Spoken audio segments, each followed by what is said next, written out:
টি-20 বিশ্বকাপে খেলার যোগ্যতাটা বাংলাদেশ অর্জন করে নিয়েছে নিজেদের খেলার মাধ্যমে। ফলে বাংলাদেশ ছাড়া যদি টি-20 বিশ্বকাপ আয়োজন করা হয়, তাতে আইসিসি আইনি জটিলতার মধ্যে পড়তে পারে। আইসিসির মিটিং করে সদস্যদের মধ্যে ভোটাভুটির মাধ্যমেই ওই সিদ্ধান্তে তাদের পৌঁছতে হবে, যেটা আইসিসি বা ইন্টারন্যাশনাল ক্রিকেট কাউন্সিলের মধ্যে অস্থিরতা তৈরি করতে পারে। এসিসি বা এশিয়ান ক্রিকেট কাউন্সিলের মধ্যেও সেই অস্থিরতা সংক্রমিত হতে পারে। যে কারণে আইসিসি চায় বাংলাদেশকে নিয়েই টি-20 বিশ্বকাপটা যেন আয়োজন করা যায়। সেই জন্য আইসিসি চেয়ারম্যান জয় শাহ ভারতীয় ক্রিকেট বোর্ডের সঙ্গে রোববার আগামীকাল মিটিং করছেন। বাংলাদেশকে কিভাবে আস্থার মধ্যে এনে টি-20 বিশ্বকাপে খেলানো যায়, ওই মিটিংয়ের উদ্দেশ্য সেটাই থাকবে। নিঃসন্দেহে অনেক বড় চ্যালেঞ্জ, অনেকগুলো এইখানটাতে এখনো বাধা রয়েছে। তবে জয় শাহ একটা কঠিন পরীক্ষার মধ্যে রয়েছেন। তিনি যেহেতু আইসিসির চেয়ারম্যান, সেই ক্ষেত্রে এই টুর্নামেন্টে বাংলাদেশের অংশগ্রহণ নিশ্চিত করার বড় দায়িত্বটা তার উপরেই বর্তায়। ভারতীয় ক্রিকেট বোর্ডের সঙ্গে তার মিটিং এর এই খবরটা আসলে ইঙ্গিত দিচ্ছে যে বাংলাদেশকে নিয়ে টি-20 বিশ্বকাপ আয়োজনের জন্য আইসিসি কতটা মরিয়া। ভারতীয় গণমাধ্যম এনডিটিভিতে আজকে এরকম একটা সংবাদ প্রকাশিত হয়েছে, যেইখানটাতে সবগুলো বিষয়ের সঙ্গে যে আমি একমত তা না, সবগুলো বিষয় যে সত্য বিষয়টা সেটাও নয়, আমি সেটা জানিয়ে এটা আমি আপনাদের সঙ্গে শেয়ার করব। তবে সত্যি সত্যি এইখানটাতে আইসিসি বাংলাদেশকে সহ বিশ্বকাপ আয়োজনে তাদের যে সদিচ্ছা, সেইটারই বোধহয় একটা প্রকাশ এখানটাতে দেখতে পাচ্ছি। দেখুন, তাতে করে যে বাংলাদেশ জিতে গেল, বাংলাদেশেরই সব কথা থাকলো, বাংলাদেশই এইখানটাতে আপার হ্যান্ডে থেকেই ওয়ার্ল্ড কাপ খেলছে, বিষয়টা সেরকম না। ওই রকম ভাবে এটা ইন্টারপ্রেট করার সুযোগ নাই। তবে এই প্রতিবেদনে বলা হয়েছে যে বাংলাদেশ যেন নিজেদের ডিসিশন নিজেরা নিতে পারে এবং নিজেরা ওই ফিলিংটা থেকে নিতে পারে যে না, তাদের উপরে কোনো সিদ্ধান্তটা চাপিয়ে দেওয়া হচ্ছে না। ওই রকম একটা অবস্থায় কি আইসিসি বাংলাদেশকে কনফিডেন্সে আনতে পারবে কি না। এই রিপোর্টটার অনেকগুলো অংশ দেখে আমার কাছে মনে হচ্ছে যে না, এটা সিরিয়াসলি তারা আসলে আইসিসি চায় বাংলাদেশকে সহই টি-20 বিশ্বকাপটা যেন আয়োজন করা হয়। সেটা কোথায় হবে, কিভাবে হবে, বাংলাদেশের সরকারের অবস্থান কি পরিবর্তন হবে, বাংলাদেশ ক্রিকেট বোর্ডের অবস্থা কি আসলে পরিবর্তন হবে, এই সবকিছু মিলে আলোচনাটা করছি। এনডিটিভির এই রিপোর্টে ঢোকার আগে আমিনুল ইসলাম বুলবুল ভাই, আমাদের বিসিবির যিনি প্রেসিডেন্ট, তিনি আজকে সিলেটে গণমাধ্যমের সঙ্গে কথা বলেছেন এবং সেইখানে তিনি কিছু কথাবার্তা বলেছেন, যেই কথার শেষটা আমি খুব করে ধরতে চাই। যেমন ধরেন, ওইসব কথার অনেকগুলো জায়গা রয়েছে, নানানুনো কথা শোনা যায় না যে না, ভারতে কলকাতায় খেলা হবে না, অন্যান্য ভেন্যুতে খেলা দেওয়ার এইটা চেষ্টা চলছে। বুলবুল ভাই এটা ক্যাটাগরিক্যালি ডিনাই করেছেন, না এরকম কোনো কিছু তিনি শোনেননি। এবং এটা আসলে খুবই হাস্যকর কথা যে কলকাতার বাইরে খেলা, মানে জিনিসটা কি এরকম একটা অবস্থা হয়েছে যে ভারতের কলকাতায় খেলাটা বাংলাদেশের জন্য অনিরাপদ, অন্যান্য ভেন্যুতে খেলাটা বাংলাদেশের জন্য নিরাপদ না, এরকম কোনো কিছু তো বাংলাদেশ বলেনি। এরকম কোনো কিছু বাংলাদেশ আইসিসির কাছে লেখা চিঠিতে ডিমান্ড পর্যন্ত করেনি। বুলবুল ভাই বলেছেন যে ভারতের অন্য ভেন্যুতে খেলা মানে তো সেটা ভারতের মধ্যেই। অর্থাৎ এই কথার সাবটেক্সট, কথার ভেতরের কথা হচ্ছে গিয়ে ভারতের মাটিতে আমরা গিয়ে খেলবো না। বাংলাদেশের এই ক্রিকেট বোর্ডের অবস্থানটা বুলবুল ভাই আবারও সেটা পুনর্ব্যক্ত করেছেন। দুই দেশের সরকারের মধ্যে কি কোনো আলোচনা চলছে, এইটা নিয়েও নানান কথাবার্তা আমাদের এইখানে চলছে। তবে বুলবুল ভাই এইটাও ক্যাটাগরিক্যালি ডিনাই করেছেন যে না, এরকম কোনো কিছু উনি শোনেননি। তবে যেই কথাটা বুলবুল ভাইয়ের আমি বললাম যে শেষের যে কথাটা আমি নিতে চাই, তা হচ্ছে কি যে এত ছোট জটিলতা পেরিয়েও বুলবুল ভাই বলেছেন যে আমরা আশাবাদী টি-20 বিশ্বকাপে বাংলাদেশ খেলবে। আমারও প্রথম থেকেই ওইটাই হচ্ছে গিয়ে কথা। বাংলাদেশ টি-20 বিশ্বকাপে খেলবে, বাংলাদেশকে টি-20 বিশ্বকাপ খেলতে হবে। সো সেই জায়গাটাতে কিভাবে নিয়ে যাওয়া যায়, বাংলাদেশ আসলে ওইখানটাতে কিভাবে আইসিসি এখানটাতে বাংলাদেশকে কনফিডেন্স দিতে পারে, আমরা এই এনডিটিভি রিপোর্টের কিছু জায়গা দেখলে সেটা হয়তো বা আরেকটু ক্লিয়ারলি বুঝতে পারবো।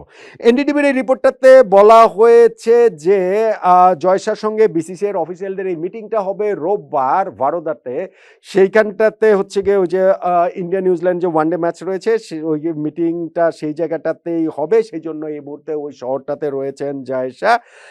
আইসিসির কাছ থেকে বাংলাদেশ ক্রিকেট বোর্ডের যে ডিমান্ড, প্রথমত একটা চিঠি দিয়েছে, সেইখানটাতে তারা সিকিউরিটি কনসার্নের কথা লিখেছে, খেলতে যাবে না সেটা বলেছে। কিন্তু সেকেন্ড চিঠিটা আইসিসি যখন ওইটা তাদের সিকিউরিটিটা এনশিওর করে বিসিবিকে জানিয়েছে, দ্বিতীয় যে চিঠি বা ইমেইলটা বাংলাদেশ ক্রিকেট বোর্ড পাঠিয়েছে, সেইটাই পুরো ঘটনা প্রবাহটা আসলে অন্যদিকে নিয়ে গেছে। এবং সেইখানটাতে বাংলাদেশ ক্লিয়ারলি এটা করেছে যে আমাদের এটা হচ্ছে কি একটা ন্যাশনাল কি বলা চলে প্রাইডের ব্যাপার, এবং এটা শুধুমাত্র যে সিকিউরিটি ইস্যু বা এটা যে লজিস্টিক ইস্যুটা আসলে সেই জায়গাটা নাই।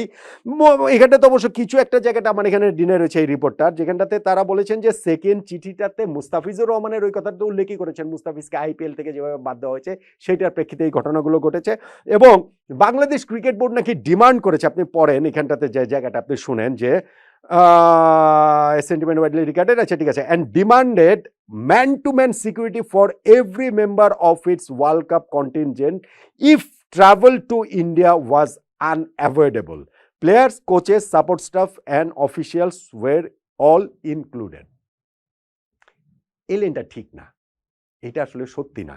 এদের কথা অনুযায়ী এনডিটিভির বাংলাদেশ ক্রিকেট বোর্ড যে আইসিসির কাছে সেকেন্ড ইমেইলটা করেছে সেইখানটাতে বাংলাদেশ নাকি ডিমান্ড করেছে man to man security, player, coach, support staff, officials, সাংবাদিক আর দর্শকদের কথা নাই। আচ্ছা যাই হোক, ঠিক আছে, আমাদের তো আর কেউ একটা পাতা টাতা দেয় না, আমাদের কথা নয়, বাদই দিলাম। সো তাদেরও man to man security demand করেছে কোন ক্ষেত্রে? ডিমান্ড করেছে যে if travel to India was unavoidable, অর্থাৎ ইন্ডিয়াতে বাংলাদেশের এই যাওয়াটা যদি আনঅ্যাভয়েডেবল হয়, বাংলাদেশের যদি যেতেই হয়, তাহলে man to man security Bangladesh দাবি করেছে। না, বাংলাদেশকে ইন্ডিয়াতে যেতেই হলে কি করতে হবে এরকম কোনো কিছু বাংলাদেশ লেখেনি, আইসিসির কাছে দেয়া চিঠিতে লেখেনি, কেননা বাংলাদেশ ইন্ডিয়াতে যাবেই না, এইটা হচ্ছে গিয়ে বাংলাদেশের স্ট্যান্ড। গেলে কি করতে হবে সেইটা তারা আসলে যেচে পড়ে এইখানটাতে লিখে দিয়েছে বলেই আমার আন্ডারস্ট্যান্ডিং। তবে জয়সার সামনে যেই চ্যালেঞ্জটা, সেই চ্যালেঞ্জের জায়গাটাতে এখানটাতে বলা হচ্ছে যে তার প্রথম টাস্কটা হবে যে এখনকার এই এক্সিস্টিং টুর্নামেন্টের যে সিকিউরিটি প্ল্যানটা রয়েছে সেইটা বিসিসিআই এবং আইসিসির যে অপারেশনাল টিম তাদের সঙ্গে বসে সেইটা পর্যালোচনা করা, বাংলাদেশ কোন কোন জায়গায় ভাবছে যে তারা ইগনোরড এবং তাদেরকে হচ্ছে কি আবার রিঅ্যাসিওর করা বাংলাদেশকে সিকিউরিটির ব্যাপারটাতে।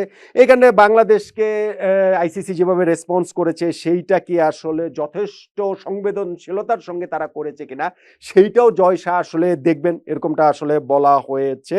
তবে এইখানটাতে বড় যেটা চাপ সেটা হচ্ছে কি যে বাংলাদেশ এই জায়গাটাতে তাদের ওই ফিলিংটা দেয়া, এখানটাতে লেখা হয়েছে যে and solution must allow Dhaka to claim agency whether through clearly defined security guarantees, transparent communication or limited flexibility in match logistics while still preserving the integrity of the World Cup. এই ওয়ার্ল্ড কাপের ইন্টিগ্রিটিটাকে বজায় রেখেই বাংলাদেশকে ওই ফিলিংটা দেয়া যে এইখানটাতে যে ঢাকাই যেন মনে করে, ওরা ওদের ভাষা অনুযায়ী যে বাংলাদেশ, তার মানে বাংলাদেশ ক্রিকেট বোর্ড যেন মনে করে যে ওই আশ্বস্তটা যেন বাংলাদেশ ক্রিকেট বোর্ড হয়, তারা যেন চাপের মধ্যে না পড়ে সিদ্ধান্ত না নিতে হয় এবং বাংলাদেশ যেন হচ্ছে গিয়ে এইটা নিজেরাই এইখানটাতে হচ্ছে গিয়ে সিদ্ধান্ত নিচ্ছে, এরকম একটা ফিলিং, এরকম একটা আস্থা যেন তারা এই জায়গাটাতে দিতে পারে। এবং আমি শুরুতে যেই কথাটা বলেছিলাম সেইটাও ওইখানে লিখছে যে বাংলাদেশের important in this equation can not be overstated, they have qualified for the tournament, Bangladesh এই টুর্নামেন্টের জন্য কোয়ালিফাই করেছে, and excluding them would open and legal and political maze. Political মেজটার কথা বাদ দেন, সেইটা তো পলিটিক্স তো সবসময় হচ্ছে হবেই, এইখানটাতেও পুরাটাই পলিটিক্স ঢুকে গেছে, কিন্তু এখানে যে লিগাল মেজের কথাটা বলা হয়েছে, আইনগত যে জায়গাটার কথা বলা হয়েছে, সো বাংলাদেশকে বাদ দিলে ওইটার কথাও এই যেখানটার সতর্কতা হিসেবে উল্লেখ করা হয়েছে। Such a decision would require a vote of the ICC board and risk destabilizing equations within the board, within both the ICC and the Asian Cricket Council. It would also set a dangerous precedent for future tournaments. এরকম কোনো কিছু করা হলে সেটা ভবিষ্যতের টুর্নামেন্টগুলোর জন্য একটা ভয়ঙ্কর উদাহরণ হিসাবে একটা থেকে যাবে। এবং এই জায়গাটাতে হচ্ছে গিয়ে আইসিসির যে ভোট প্রয়োজন হবে, আইসিসির মিটিং করে, সেটা আমি আমার আগের একটা ভিডিওতে বলেছিলাম যে আপনারা বলছেন আজকে কালকে এই 10 তারিখে হয়ে যাবে, এই যে এরকম কোনো ডিসিশন হবে না, আইসিসি এবং এসিসি এই জায়গাটাতে ডিস্টেবিলাইজ হয়ে যাওয়ার এভরি পসিবিলিটি রয়েছে। এবং সেখানটাতে তারা ওইটা উল্লেখ করেছে, আমাদের এখানকার স্পোর্টস অ্যাডভাইজার আসিফ নজরুল যে পাবলিকলি এই অপোজ করেছে ভারতে খেলতে যাওয়ার ব্যাপারটা, এইটাকে ন্যাশনাল প্রাইডের কথা বলছি, এটা পুরো সিচুয়েশনটা আরো অনেক বেশি ঘোলাটে ও গোলমেলে করে দিয়েছে। ফলে জয়সার রোলটা এখানটাতে ইম্পর্টেন্ট, খুবই ইম্পর্টেন্ট। তিনি ভারতীয় নিঃসন্দেহে, তিনি অমিত শাহর ছেলে, ভারতের যিনি স্বরাষ্ট্রমন্ত্রী তার ছেলে। সো পলিটিক্যাল একটা জিনিস তো এইখানটাতে রয়েছে। এই পাশাপাশি এখানে ক্রিকেটীয় জায়গাটা থেকে যখন তিনি আইসিসির প্রেসিডেন্ট, তখন তো তিনি শুধুমাত্র ভারতের প্রেসিডেন্ট না। শুধুমাত্র ভারতকে প্রতিনিধিত্ব করছেন না। তিনি এই সবগুলো দেশেরই আইসিসি তাদের প্রতিনিধিত্ব করেন। ফলে টুর্নামেন্টে যেন বাংলাদেশ অংশ নিতে পারে সেইটা এনশিওর করার একটা ধাপ হিসাবে এই যে তিনি ভারতীয় ক্রিকেট বোর্ডের সঙ্গে, বোর্ডের কর্মকর্তাদের সঙ্গে অবভিয়াসলি সেখানে তাদের প্রেসিডেন্ট, সেক্রেটারি সবাই আসলে থাকবেন বরোদাতে, সেই মিটিংটা যে করবেন ওইটা বরং আমার কাছে মনে হয় অনেক বেশি পজিটিভ। বাংলাদেশকে নেয়ার ব্যাপারে, বাংলাদেশকে সহ টুর্নামেন্ট আয়োজনের ব্যাপারে তারা কতটা পজিটিভ সেইটার ব্যাপারে এখানে খুব ক্লিয়ারলি কোনো কিছু বলা নেই যে আসলে খেলাটা ভারত থেকে আসলে শ্রীলঙ্কায় নিয়ে যাওয়া হবে কিনা, লজিস্টিক্যালি সেটা পসিবল কিনা। বরং এই রিপোর্টটাতে ওইখানটাতেই জোর দেওয়া হয়েছে যে ঢাকাকে আশ্বস্ত করা, বাংলাদেশকে আশ্বস্ত করা যে তাদের ওই সিকিউরিটির জায়গাটা থেকে শুরু করে সবগুলো ক্ষেত্রে বাংলাদেশকে প্রাধান্য দিয়েই তারা এই বাংলাদেশকে নিয়ে এই টুর্নামেন্ট আয়োজন করার জন্য আইসিসি চেষ্টা করছে। আমি আবারও বলছি, মেক নো মিস্টেক, এইখানটাতে এইভাবে ইন্টারপ্রেট হওয়ার এভরি পসিবিলিটিস রয়েছে যে দেখেন দেখেন দেখেন আইসিসি তো এবার মাথা নত করে ফেলছে, দেখেন দেখেন দেখেন ভারতীয় ক্রিকেট বোর্ড তো মাথা নত করে ফেলছে, আইসিসি আর ভারতীয় ক্রিকেট বোর্ড মিটিং করছে বাংলাদেশকে আনার জন্য। ফলে বাংলাদেশ তো এইখানটাতে খুবই আপার এন্ডে রয়েছে। ফলে আমরা ওরকম গোস্বা করে থাকলাম, আমরা ওরকম গো ধরে থাকলাম, আমরা টি-20 ওয়ার্ল্ড কাপ খেলবই না। আমার কথাটা হচ্ছে গিয়ে তারা যদি ওই রকম ইনিশিয়েটিভ নেয়, বাংলাদেশকে, বাংলাদেশ ক্রিকেট বোর্ডকে, বাংলাদেশ সরকারকে বলতে পারছি না কারণ তাদের ইন্টেনশন আমার কাছে প্রিটি ক্লিয়ার, আমি বাংলাদেশ ক্রিকেট বোর্ড পর্যন্তই থাকি, তাদেরকে আসলে সেই খোলা মনে ওই জায়গাটাতে থাকতে হবে যে না ঠিক আছে, তারা যদি আমাদেরকে সহ টি-20 বিশ্বকাপ আয়োজন করার ব্যাপারে এত সিরিয়াস থাকে, এত আলোচনা করে, তাহলে আমরাও খোলা মন নিয়ে কিভাবে আমাদের প্রাইডটা ঠিক রেখে আমরা মাথা উঁচু করে, যেইটা এই রিপোর্টেও বারবার বলা হয়েছে যে ঢাকাকে আপার হ্যান্ড দিয়ে এই ঘটনাটা যে ঢাকা প্রেসারে পড়ে করছে না, মানে বাংলাদেশ ক্রিকেট বোর্ড, বরং তারা যে এইখানটাতে নিজেরা বিজয়ী হিসেবে এই আসলে এইখানটা এরকম একটা সিদ্ধান্ত যেন আমরা নিতে পারি, ওই জায়গাটাতে আমাদের খোলা মন নিয়ে আমাদের ক্রিকেট বোর্ডের এগোনোটা উচিত বলে আমি মনে করি। কিন্তু আমার আশঙ্কার যে জায়গা সেটা হচ্ছে, বুলবুল ভাই আজকে এই যে বলেছেন যে ভারতের অন্য শহরে খেলার কোনো প্রশ্নই ওঠে না, ওইটাও তো ভারতের মধ্যে সরকারি পর্যায়ে যে যোগাযোগ নেই, এত কিছু বলার পরে যে উনি বললেন যে না টি-20 ওয়ার্ল্ড কাপে আশা করা যায় যে আমরা খেলবো, এই আশাটা কি আমাদের সরকারও করেন? আমাদের সরকার মহোদয়ও কি সেই জিনিসটা চান? নাকি আমাদের সরকারের সেই নিজেদের রাজনৈতিক ফায়দা লোটার জন্য, যেটা ভারতের তরফ থেকে ভারতের সরকার তাদের রাজনৈতিক ফায়দা লোটার জন্য মুস্তাফিজকে বাদ দিয়ে এই আগুনের খেলাটা শুরু করেছে, এই সরকারি রাজনৈতিক যে দ্বন্দ্বের জায়গা তাদেরই জয় হবে? নাকি এখন জয় সাজে ভারতীয় ক্রিকেট বোর্ডের সঙ্গে মিটিং করছেন, তার ফলশ্রুতিতে বাংলাদেশ ক্রিকেট বোর্ডের সঙ্গে যে কমিউনিকেশনটা হবে সেইটার ফলাফলে বাংলাদেশ টি-20 বিশ্বকাপটা কি খেলতে পারবে কিনা? যেহেতু এইখানটাতে লিগাল ঝামেলার মধ্যেও আইসিসি পড়তে পারে এবং আইসিসি এসিসি অস্থিরতা তৈরি হতে পারে, সো সবকিছুর মধ্যে আমার মনে হয় যে বাংলাদেশকে খোলা মন নিয়ে ওই জায়গাটা থেকে যদি আমরা এগোই, আমাদের টি-20 বিশ্বকাপ খেলাটা এনশিওর করার ক্ষেত্রে আমরা খেলবো এই জায়গাটা থেকে আমাদের প্রাইডটা ঠিক রেখে ওইভাবে যদি খোলা মন নিয়ে আমরা এগোই, তাহলে বাংলাদেশের টি-20 বিশ্বকাপ খেলার একটা সম্ভাবনা তৈরি